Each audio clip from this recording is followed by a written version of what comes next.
41번 문제 한번 보겠습니다. 밑줄은 이곳에서의 민족운동으로 옳은 것은 이라고 나왔죠. 자, 갤리코를 타고 태평양을 건너 이곳에 온 지도 10년이 넘었네. 사탕수수 밭에서 일하는 게 정말 힘들구먼. 그래도 대한민국민회가 독립운동을 하면서 우리의 권익도 보호해주고 있으니 위안이 됐네. 자, 사탕수수에서 일하고 있는 우리 민족의 어떤 모습을 보고 있고요.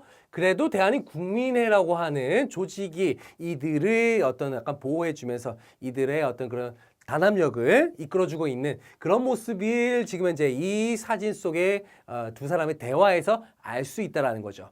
자, 그러면 이 대한민국민회와 사탕수수 밭에서 지금 일하고 있는 우리 민족의 어떤 모습들을 통해서 이 지역을 찾아낼 수가 있습니다. 어느 지역입니까? 바로 이제 미주죠, 미주. 미주 중에서 이제 주로 이제 더 깊숙이 들어간다면 하와이의 어떤 그런 지역의 모습을 여러분들이 보기에서 찾아내시면 되는 문제예요. 자, 첫 번째 1번 보겠습니다. 건어패를 세우고 신문을 발행했다. 우리 앞에서 건어패 얘기했습니다. 건어패 하면 어디죠? 연해주가 되겠죠. 연해주. 자, 연해주. 관련 없습니다. 2번 한의자치기관인 경학사를 설치하였다. 경학사, 그 다음에 부민단 이런 거 나옵니다. 어디입니까? 자, 간도 중에서 서간도 지역이에요. 서간도 지역. 우리가 이제 여러분들 이렇게 지도가 있으면요. 이런 것들 여러분들 헷갈리시는 분들이 많으세요. 예. 서간도가 어디고 북간도가 어디고 연해주가 어딘지. 연해주는 여러분 블라디보스토크 이쪽 있죠. 여기가 이제 연해주 지역이에요. 연해주 지역. 연해주. 이쪽이 연해주 지역이라고 한다면 북간도는 여기 지역입니다. 여기 지역. 북쪽이지 않습니까? 이게 딱 봤을 때 지도를 봤을 때 여기가 북간도 지역이에요. 북간도. 그리고 이제 이쪽이 서쪽이다 해서 서간도라고 하죠. 자, 이렇게 표현하기도 하고요. 또 다른 표현으로 이제 서간도 지역은 또 뭐 남쪽에 있다. 만주에서 남쪽에 있다. 남만주라는 표현을 씁니다. 남만주. 그런데 북간도 같은 건 또 북만주라고 표현하기도 하죠. 그래서 이 북간도 지역은요, 또 다른 말로 북만주라고 불리기도 하고 서간도 지역은 또 남만주라고 불리게 하는 거. 근데 주로 이제 표현은 주로 북간도, 서간도 이런 표현을 쓰고 그다음에 연해주는 여러분 잘 알고 계시죠. 그리고 이제 뭐 중국에서의 활동, 그렇죠? 중국 본토에서의 활동, 그다음에 미주에서의 활동, 또 일본에서의 모습들 이렇게 여러분 살펴보시면 되겠습니다. 3번 대조선 국민군단을 결성하고 군사훈련을 실시했다. 이게 바로 이제 3번이 정답이 되겠죠. 하와이의 박용만, 그렇죠? 당시 애국지사였던 박용만이 군사 조직을 만들죠. 그게 대표적인 게 대조선 국민군단이라고 보시면 되겠습니다. 정답은 그래서 3번이 정답이 되겠고요. 4번 서천서속 명동학교를 설립하여 민족교육을 실시하였다. 이게 바로 이제 어디입니까? 바로 북간도 지역이죠. 북간도 지역입니다. 자, 5번 조선 청년 독립단을 조직하고 28 독립선언서를 발표했다. 28 독립선언서 하면은 어디입니까? 일본이죠. 일본의 어디입니까? 도쿄라고 볼 수가 있겠죠. 도쿄.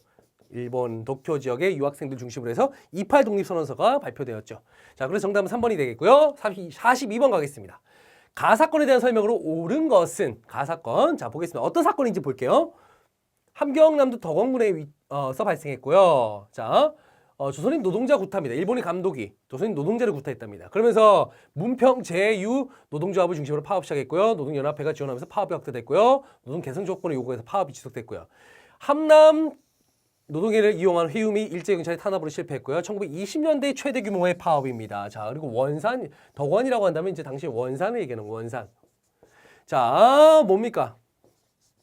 1929년도에 있었던 원산 노동자 총파업입니다.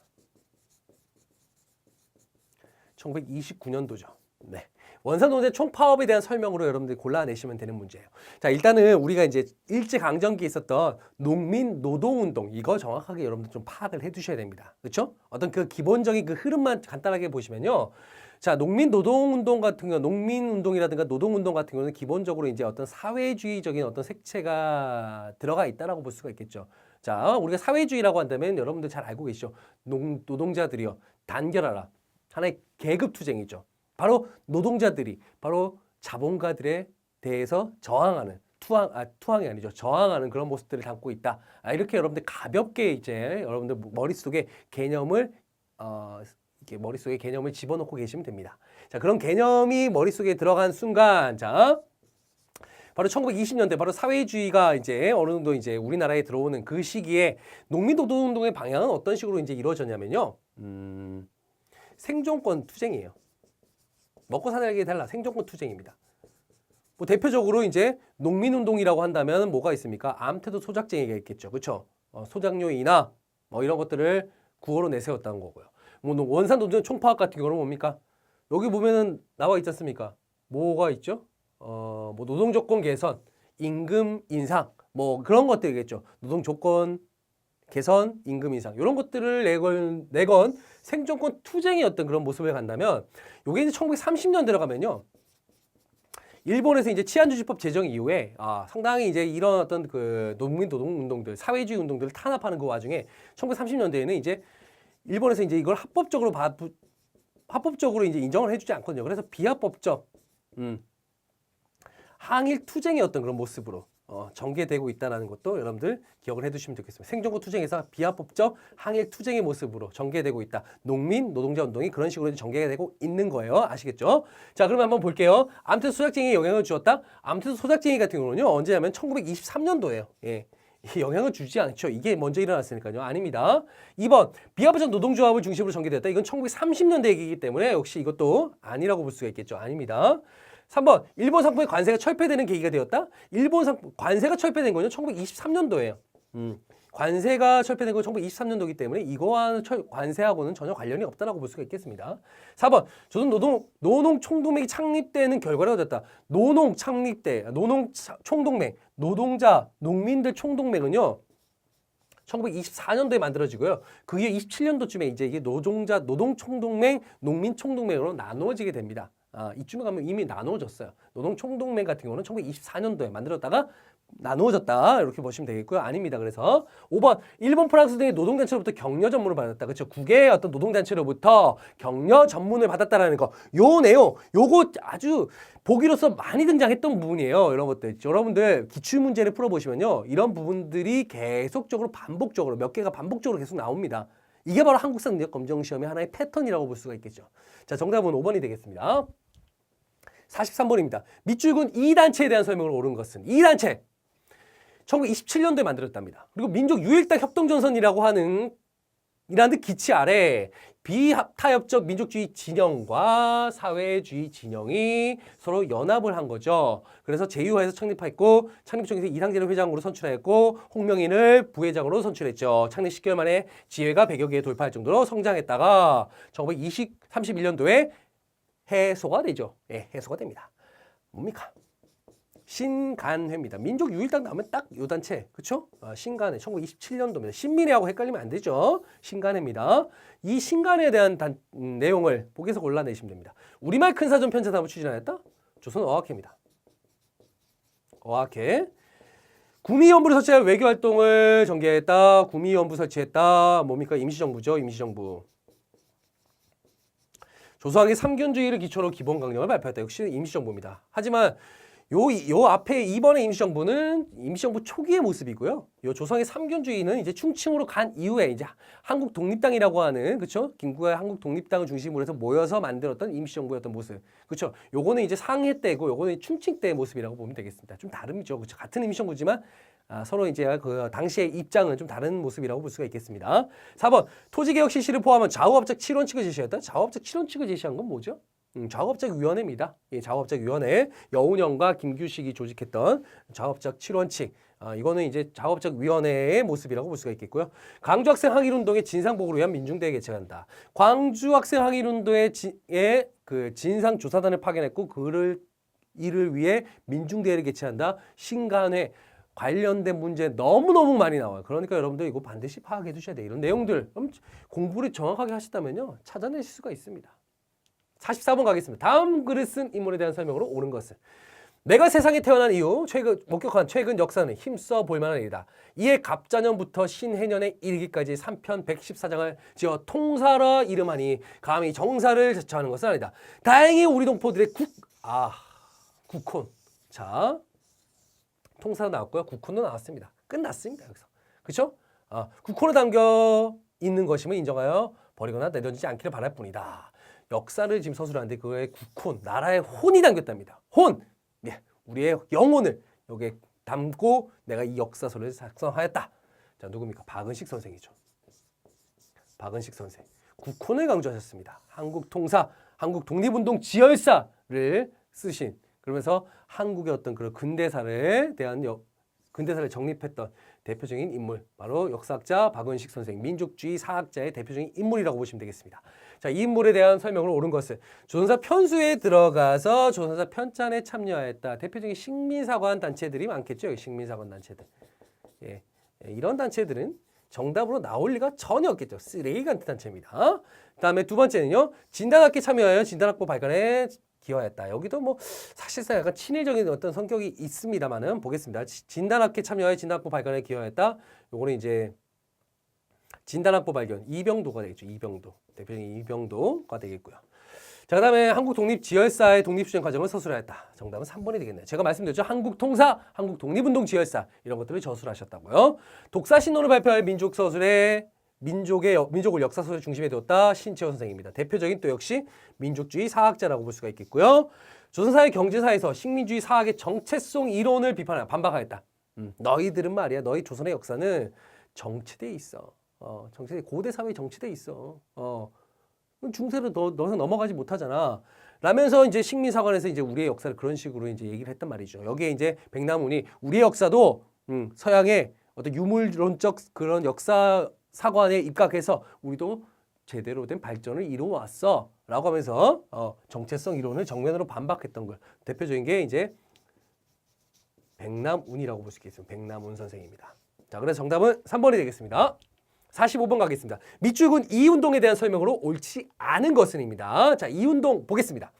사진은 이운동을 홍보하기 위해 시가 행진을 하는 모습이다. 이운동을 주도했던 단체는 창립총회에서 다음의 활동 지침을 정하였다. 첫째, 조선인의 산업적 지능을 개발하여 산업을 장려한다. 조선인의 산품을 애용해서 이미 여기서 나왔네요. 요게 이미 게임 아웃입니다. 네, 여기서 이제 이 운동에 대한 내용이 나왔죠. 자, 조선인의 산품. 조선인이 만들어낸 물품을 애용하자라고 합니다. 그래서 산업을 융성시키자. 뭡니까? 물산 장려운동입니다. 1920년대 초에 있었던 물산 장려운동이라고 보시면 되겠습니다. 이거 어디서부터 시작됐죠? 평양에서 시작됐죠. 평양에서. 누굽니까? 조만식이, 그렇죠? 조만식 선생이 물산 장려회를 통해서 이제 시작하게 됩니다. 조선 사람, 조선 것으로. 그리고 일본 거 사지 말고 우리나라 사람들이 만든 걸 사던가 아니면 스스로 만들어 쓰자. 자작 운동 같은 것도 벌어지게 된다는 거죠. 옳지 않은 걸 고르면 됩니다. 아시겠죠? 일제 회사령 폐지의 영향을 받았다. 회사령 폐지, 그쵸? 회사령 폐지가 되면서 왜냐하면 1910년대는요. 일본이 회사령을 만듭니다. 회사령. 이 회사령이라고 하는 거는 원래 처음 뭐였습니까? 허가제였어요. 허가를 해야 됩니다. 일본이 우리나라 당시 우리 민족이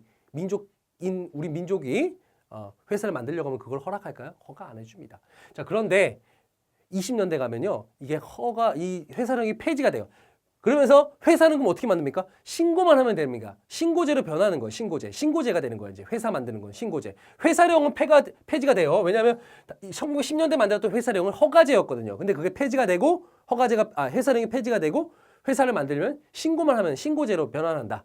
그렇기 때문에 여기에 이제 폐지가 되면서 이제 일본의 그 많은 또 그 산업화로 인해서 일본 회사들이 많이 또 조선으로 몰려 들어오게 됩니다. 여기 이제 우리도 신고하면서 이제 신고하면 회사를 만들 수 있으니까 많은 또 회사들이 만들어지게 되는데 그러면서 이제 일본 상품들, 값싼 일본 상품들의 어떤 그 대응하기 위해서 이제 물산 장려 운동들이 펼쳐진 거죠. 하지만 어떻게 됩니까? 뭐 우리나라 사람 우리나라 곳에서 많이 하지만 결과론적으로 사회주의자들이 여기에 대해서 비판을 하게 되죠. 뭐냐면은 이거 결국은 이 회사를 만든 이 자본가들의 배를 불려주는 거 아니냐. 아무리 뭐 애국심에 호소한다라고 하지만 이건 결국은 우리 뭐 자본가들, 뭐 노동자들이 뭔 여기에 이득이 있냐. 결국 자본가들 배만 불리는 거다. 라고 하면서 여기에 대해서 비판을 가하고, 그쵸. 또 일제 또 탄압과 더불어서 이러면서 이제 물산 장려 운동이 흐지부지 되었던 거죠. 예, 그렇게 됩니다. 자, 1번은 맞는 내용이고요. 김광재 서상돈 등의 발의로 본격화되었다. 자, 김광재 서상돈. 여기 나오면 안 돼요. 조만식이 나오면 이게 정답이 되겠는데, 김광재 서상돈 딱 나오면 뭡니까? 1907년도에 있었던 국채보상운동이죠. 자, 국채보상운동하고 물산장려운동하고 자주 이렇게 비교해서 나옵니다. 예, 여러분들 잘 아셔야 돼요. 국채보상운동은요, 나라의 빚을, 국가의 부채를 갚는 운동이 바로 국채보상운동이고요. 물산장려운동은 국산품을 애용하자라는 게 바로 물산장려운동입니다. 시기도 달라. 이건 1907년도예요. 아시겠죠? 자, 그래서 정답은 2번이죠. 아닌 것이니까. 나머지도 한번 보겠습니다. 평양에서 시작되어 전국적으로 확산되다. 평양에서 시작되었다는 거 기억하시면 되겠고요. 산업수급을 통한 민족의 실력 양성을 동반했다. 실력 양성 운동 중에 하나라고 볼 수 있겠습니다. 사회주의자들은 자본가의 이익만을 우선시하다 비판했다. 아까 제가 말씀드렸었죠? 맞는 내용이고요. 그래서 정답은 2번이 되겠습니다. 46번 가겠습니다. 밑줄은 석도에 대한 설명으로 옳은 것은 이 문서는 대한민국 칙령 제41호입니다. 군청 위치는 태화동으로 정하고 관할구역 울릉던도와 죽도, 석도로 한다고 한다. 울릉 나왔습니다. 뭐 울릉동 나오면은 뭐 죽도, 석도 나오면 딱 어디죠? 독도. 그 대한민국 칙령 41호 교재에 딱 정확히 나와 있습니다. 41호 독도입니다. 독도에 대한 설명으로 옳은 것은 프랑스가 병인 바퀴를 구시로 침략할 때 어디입니까? 강화도이죠. 강화도. 강화도 지역이죠. 프랑스 뭐 병인 양요, 미국의 뭐 신미양요 다 마찬가지입니다. 영국이 러시아를 견제하기 위해 점령한 거 남해에 있는 거문도가 되겠고요. 일본이 러일 전쟁에 불법적으로 편입한 거 맞습니다. 이게 정답이 되겠고요. 4번 러시아가 저탄소 설치를 위해서 조차를 요구했다. 이거는 이제 부산에 있는 저령도가 되겠습니다. 그다음에 일본이 안보선 철도 무설권을 얻는 대가로 청에 기속시켰다. 안보선 철도 무설권 뭐 그다음에 뭐 푸순 탄광 거기에 이제 채굴권 이런 것들을 따면서 이제 요걸 귀속시켰던 건 어디죠? 간도 지역입니다. 간도. 자, 그래서 정답은 3번이 되겠습니다. 47번 가겠습니다. 다음 성평서가 발표됐던 시기로 연표해서 옳게 고른 것은 이런 게 많이 나오죠. 자, 여기서 이제 핵심 키워드 한번 찾아볼게요. 뭔지 이것만 뭔지만 알면 여러분 잘 알 수 있어요. 남북 제정당 사회단체 지도자는 우리 강토에서 외국 군대가 철거한 이후에 내전이 발생될 수 없다는 것을 확인하며 또한 그들은 통일에 대한 조선 인민의 지망에 배치되는 어떠한 무질서도 발생에 용호하지 않을 것이다. 1000만 명 이상을 망라한 남조선 제정당 사회단체들이 남조선 단독선거를 반대하는 만큼 유권자에서도 절대다수가 반대하는 남조선 단독선거는 절대 실시된다 하여도 우리 민족의 의사를 표현하지 못할 것이며 다만 기만에 불과한 선거가 될 거다. 자, 남한 단독선거에 대한 반대를 통해서 제정당 사회단체가 지금 현재 어디로? 지금 북한으로 가고 있는, 그쵸? 남한 제정당 사회단체 연석회의입니다. 자, 이걸 뭐라 하냐? 남북협상이라고 하죠. 남북협상. 자, 남북협상에 이제 참여했던 인물 1948년도죠. 그쵸? 자, 요게 이제 48년도 남북협상이 되겠는데, 자, 이때 이제 대표적으로 참여한 인물이 누구냐? 김구와 김규식, 그쵸? 김규식, 김일성 만나러 가서 우리 남한만의 단독 선거는 이거 안 되겠다. 안 된다라는 그런 어떤 얘기를 전하고자 그러면서 거기에서 이제 결국은 남한 통합 선거를 얘기하고 있었습니다만은 이제 북한 쪽에서는 이미 벌써 끝났죠. 북한은 이미 벌써 사회주의, 공산주의 물결이 이미 공산주의화되었기 때문에 이들의 얘기가 들리지 않죠. 그냥 형식적으로 열렸다라고 볼 수 있겠습니다. 결국 실패로 끝났다는 거죠. 자, 우리나라 이제 이 남한 단독 선거, 지금 이제 남한만의 어떤 단독 정부가 수립되게 된 어떤 배경에는요, 뭐가 있냐면 많은 많은 어떤 그 일들이 있었습니다. 1945년도 이제 광복된 이후에 이제 미군정이 들어와서 미군 통치를 하게 됐죠. 미군에 의해서 미군정이 실시가 됩니다. 자, 그러면서 이제 한반도 문제를 어떻게 둘 것인가를 두고는 이제 모스크바에서 이제 미국, 그다음에 소련, 영국의 삼국 외상들이 모여서 회의를 열죠. 여기에서는 이제 일단은 남한이 한반도의 한국이 어느 정도 독립할 수 있는 의지가 된다면은 이제 독립할 수 있는 능력이 될 때까지 신탁 통치를 하겠다. 하지만 그 신탁 통치 기간 내에 자치 정부를 두자. 그래서 임시 정부를 설립하자. 자, 그럼 임시 정부를 어떻게 말해? 거기에 어떤 단체가 들어갈 것인가를 두고는 이제 미소 공동위원회를 개최하자. 이런 것들을 이제 하나의 내용으로 해서 이제 삼국 외상회의가 펼쳐지는데 결국은 이게 이제 한반도로 전해지면서 공산주의들은 찬탁 운동을 벌이고요. 그 다음에 이제 민족주의자들, 그쵸? 좌우익이죠. 좌익은 찬탁, 우익은 반탁 이러면서 그 좌우 대립이 엄청나게 극심해지는 그런 상황으로 전개가 됩니다. 그런 와중에 이제 미소공동위원회가 이제 결렬이 되고요. 미소 간의 어떤 그런 입장 차이로 인해서 결렬이 되고 그러면서 정읍 발언을 하죠. 이승만이 정읍에서 이제 남한만이라도 선거를 치르자라는 어떤 정읍 발언을 하는 과중에 여운형과 김규식은 이거 안 된다 싶어가지고 좌우합작위원회를 설치해서 좌우합작 7원 측을 선포하게 되지만 결국은 여운형이 암살이 되고 미군의 어떤 그 지원에 대한 철회를 통해서 결국은 이 좌우합작위원회의 어떤 그런 활동도 결국 끊기게 됩니다. 이런 와중에 미국이 이제 유엔에다가 이제 남북한 총선거를 실시하자는 어떤 제안을 제시하고 여기에 이제 남북한 총선거, 인구 비례한 총선거를 실시하자고 했으나 소련 측에서는 이제 어떻습니까? 북한 쪽의 인구가 훨씬 적으니까 이거 안 되겠다. 너 임시원단 와서 조사한다고 하는데 우리 반대라고 하면서 이제 남한에서만이라도 소총에서 다시 이거를 다시 계획하죠. 지금 소련이 반대하고 있으니 남한만이라도 단독 선거를 치르자라고 이제 하자. 그런 것들이 이제 어느 남한의 단독 단독 선거가 결정이 된 후에 이제 김구와 김규식이 북한으로 찾아갔지만 남북 협상이 결국 결렬이 됩니다. 자, 이런 과정들이 있어요. 이런 과정들 여러분들이 기출문제 해설집이라고 할 수 있는 기출의 재구성. 자, 저희 이제 사이트의 개구성을 잘 보시면요. 거기에 그런 어떤 내용들, 순서들 정확하게 잘 기록되어 있습니다. 같이 보시기 바랍니다. 기출문제도 보시고요. 해설 강의도 보시면서 그다음에 기출의 재구성, 해설집도 같이 이렇게 보시면요. 여러분들 상당히 기출문제, 우리 문제가 쉽게 느껴질 수도 있다라고 저는 장담합니다. 아시겠죠? 자, 그러면은 정답은 어떻게 됩니까? 정답은 4번이 되겠죠. 48번 보겠습니다. 가나 시기에 있었던 경제상으로 옳은 것은 자 저유금리 저유가 저달러의 3조 호황 3조 호황입니다. 3조 호황 이 언제죠? 전두환 정권입니다. 50대죠. 50대 50하고 시절 전두환 정부 1980년대죠. 그렇죠? 자 외환위기로는 국제통화기금 IMF로부터 구제금융을 받았고요. 국가부도는 모면하였으나 기업 구조조정, 대규모 실업 등이 발생했다. 뭐 기업 구조조정 가운데서 대우라고 하는 대기업이 이제 이때 이제 완전히 폭망을 했죠. 폭망을 했고요. 그 다음에 대규모 실업들도 발생하면서 상당히 많은 실업자들이 양산이 됐던 시기입니다. 1997년도 말, 그 다음 98년도에 이르렀다고 볼 수 있겠습니다. 자, 이건 언제냐면요. 바로 이제 김영삼 정부 때죠. 김영삼 정부 말기죠. 돌아가신 분입니다. 지금 서거하셨죠. 최근에. 자, 그러면은 한번 보겠습니다. 전두환 정부와 김영삼 정부 시기 사이에 있었던 사건을 여러분들이 경제 상황으로 옳은 것을 고르시면 됩니다. 자, 첫 번째 경제협력기구 경제협력개발기구 OECD에 가입했던 게 1996년도거든요.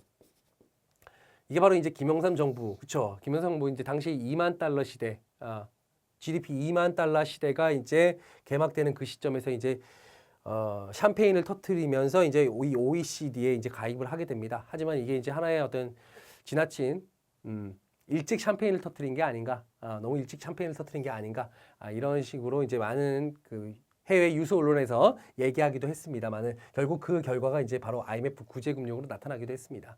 자, 경제협력개발기구에 가입했다. 이게 정답이 되겠죠. 네, 김영삼 정부의 시기에 있었던 일이니까요. 자, 칠레와 자유무역협정 FTA를 체결했다. 이거는 2004년도쯤이에요. 이거는 노무현 정권 때입니다. 노무현 정권 때. 자, 노무현 정권 때 모습이고요. 미국의 경제 원조로 소비재 산업이 발달했다. 미국의 경제 원조 소비재 산업 발달. 이거는 이제 이승만 정부 때죠. 이승만 정부 때. 소비재 산업 대표적인 게 이제 300산업이라고 했어요. 300산업. 그죠? 그 뭐겠습니까? 밀가루, 그다음에 면포, 그다음에 설탕. 이런 것들이 대표적인 게 소비재 산업이라고 볼 수 있겠고요. 4번 3차 경제개발계획으로 중화학공이 발달했다. 이것도 이제 3차라고 한다면 1972년부터 해서 76년도 3차 개발. 그러니까 유신 정권 초기 때의 모습이라고 볼 수 있겠죠. 중화학공을 발달했다. 요거는 이제 유신 체제 때 시기입니다. 박정희 정부 때의 모습이라고 볼 수 있겠죠. 자, 5번 개성공단 건설을 통해 남북 간 경제 교류가 이루어졌다. 개성공단 건설 요거는 이제 김대중 정부 때 모습이죠. 김대중 정부 6.15 공동선언이에요. 2000년 6월 15일이죠. 자, 그러니까 여기에 관련된 것은 정답은 1번이 정답이 되겠습니다. 찾아낼 수 있어야 돼요. 49번 가겠습니다. 다음과 같은 헌법 개정의 결과로 옳은 것은 자, 개헌안에 대한 국회 표결 결과 제적의원 203명, 재석의원 202명, 찬성 135, 반대 60, 기권 7. 헌법에 필요한 3분의 2 이상인데 136표에 한 표가 부족한 135가 찬성이면 부결된 것이었다. 그러나 자유당 간부에는 재적 의원의 3분의 2는 135.333이므로 이런 4,4,5,200면 135명이 개헌 정격수가 된다고 주장. 이들은 이 주장을 자유당 의원총회에서 채택하고 국회에서 야당 의원들 퇴장한 가운데 번복 가결 동의안을 상정하려 통과시켰다. 자, 이게 뭡니까? 이게 되게 정말로 좀 어이없죠? 예, 현재 입장에 봤을 때 4.4.5 개헌이라고 하죠. 4.4.5 개헌. 2차 개헌입니다. 2차 개헌. 4.4.5 개헌. 이승만 정부 때죠. 그렇죠. 1956년도에 있었던 개헌인데요. 우리가 이제 이승만 정부 때 첫 번째 발췌 개헌 때이죠. 발췌 개헌. 1952년도. 이거는 이제 당시 임시수도였던 부산에서 이제 있었던 거죠. 그러면서 이제 결국 이승만이 깡패들 같은 깡패단을 동원해 가지고는 대통령 직선제를 개헌하게 되죠. 대통령 직선제. 왜냐하면 우리가 처음에 이승만 대통령이 처음에 이제 재헌국회에서 뽑혔을 때는요 간선제였어요. 국회의원들이 뽑았단 말이죠. 하지만 그 이후에 이제 6.25 전쟁 뭐 대비에 대한 미흡 뭐 그러면서 이제 많은 신망을 잃게 되면서 이제 간선제를 통해서는 이제 도저히 안 됐다 싶으죠. 안 됐다 싶으니까 이제 직선제로 돌리는 거예요. 왜냐하면 국민들 같은 경우는 아직까지 대통령, 민주주의가 아직까지 정확하게 그들에게 뿌리 내리지 못했기 때문에 이 직선제, 그러니까 아직까지 대통령 왕이라고 생각하는 거예요. 그 왕이 죽지 않았는데 왜 왕을 바꾸냐 이런 식으로 생각하시는 분들이 어르신 분들이 많았다는 거죠. 자, 그러다 보니까 대통령 직선제로 바꾸면 자기가 또 될 확률이 많거든요. 그런데 여기에 또 하나가 뭐냐면 4.4.5 입개헌을 통해서 초대 대통령에 한해서 뭡니까? 중임 제한. 여러 번 할 수 있는 거, 제한을 주는 거, 요거 철폐하자. 그러니까 종신으로 죽을 때까지 계속해서 대통령을 하겠다. 누구에 한해서? 초대 대통령에 한해서. 예, 중임 제한을 철폐하는 그런 모습을 보입니다. 자, 그게 바로 4.4.5 입개헌이에요. 예, 이승만 정부 때 대표적인 또 개헌이 되겠죠. 자, 이 개정의 결과는 뭡니까? 중임 제한이 철폐된 거죠. 자, 여기 나왔네요. 3번이 정답이 되겠네요. 그렇죠? 나머지도 한번 볼게요. 국회의원의 임기가 6년으로 정해졌다. 이거 예, 유신체제 때 모습이에요. 네, 유신체제 때 6년. 의미도 없었죠, 사실상. 그렇죠? 예, 뭐 대통령이 다 3분의 1 다 뽑았으니까요. 그렇죠? 정부 형태가 내각 책임제로 바뀌게 되었다. 정부 형태가 내각 책임제로 바뀌게 됐다. 이거는 이제 4.19 혁명을 통해서 이승만이 이제 대통령에서 하야를 한 후에 이제 허정 과도 정부가 만들어집니다. 그 허정 과도 정부에 의해서 이제 3차 개헌이 발생하게 됐죠. 그 3차 개헌의 그 핵심은 뭐였습니까? 바로 내각 책임제였습니다. 대통령 중심제가 아니라 내각 책임제였어요. 양원제를 중심으로 한 내각 책임제. 자, 이 내각 책임제를 통해서 바뀌게 되었다라는 거죠. 이를 통해서 이제 만들어진 정부가 뭐였습니까? 바로 장면 내각이었죠. 하지만 장면 내각도 1년도 채 못 돼서 누구한테? 결국 5.16 군사정변을 통해서 결국은 막을 내리게 됐다는 거죠. 자, 4번 보겠습니다. 대통령이 국회의원의 3분의 1을 추천하게 되었다. 자, 이게 언제입니까? 이것도 유신체제, 그렇죠? 유신체제 때 모습이라고 볼 수가 있겠고요. 자, 5번. 임기 7년 단임에 대통령 간접 선거를 실시하게 됐다. 이거는 이제 8차 개헌이죠. 전두환 정부 때, 그렇죠? 전두환 정부 때, 8차 개헌 때 대통령 선거인단, 그렇죠? 우리 유신체제 때는요, 대통령 뽑을 때 뭐 종신 임기라고 하지만 그래도 이제 그 절차는 따져야 되니까요. 통일주체 국민회의에서 뽑았습니다. 통일주체 국민회의에서 뽑았다고 한다면 이 5번에서는 이제 그 통일주체 국민회의 그 유신 헌법을 바꿔서요. 바꿔갖고 이제 대통령 선거인단, 그러니까 체육관 선거라고 했죠. 처음에 체육관 선거. 그렇죠. 장충 체육관에 모여가지고 이제 임기 7년에 대통령 간접 선거, 단임의 간접 선거를 실시했다라는 거죠. 자, 그러면서 이걸 계속 이제 호헌한다. 호헌 뭡니까? 1987년 4월 13일 날 호헌 조치를 취하죠. 호헌. 이 헌법을 그대로 지키겠다. 호헌하겠다. 즉 헌법을 지키겠다. 수호하겠다라는 거죠.